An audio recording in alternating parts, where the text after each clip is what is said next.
This movie exists. Mr. Magoo. This film is a live action version of the animated series, which I admit I have not seen the entirety of, much like I did with the live action Smurfs a while back, but what I have seen of it is at least better than this. I did say I was going to be taking some very strange trip to Disney Plus hole last year, and I still mean it. I've been trying to get this one on the ground since November, but yeah, I had to kind of junk the last take on this technicality, so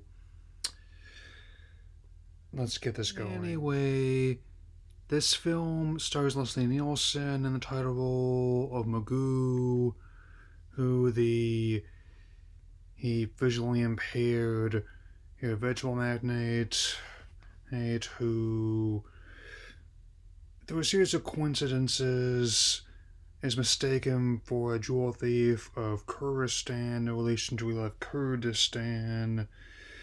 Those supporting players include Jennifer Garner, who appears to be doing her best Bjork cosplay, hey, or whatever, as well as Stephen Tobolowsky and Ernie Hudson. And I mean, this film reportedly cost about $30 million to make, but only grossed by $22 million domestically. It was another film which ended up hitting when it opened in Christmas 1997, effectively he washed away by both Titanic and Tomorrow Never Dies.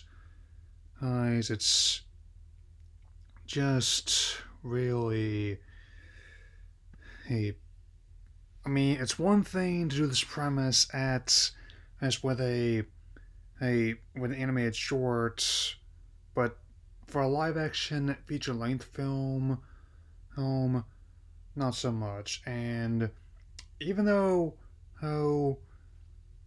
things have changed a lot since this came out, or even since the original material did, even by 97, I guess, as people weren't as keen to see a person with a vision impairment play for laughs as they were her in the 60s. So naturally that also contributed to the film's less than favorable reception in box office as receipts, to the point where they actually added the disclaimer to end the film, which many has just said was kind of hypocritical. To a point where treating this as Disney Plus, they put another disclaimer at the front, much like I did on this one, which is much more accurate.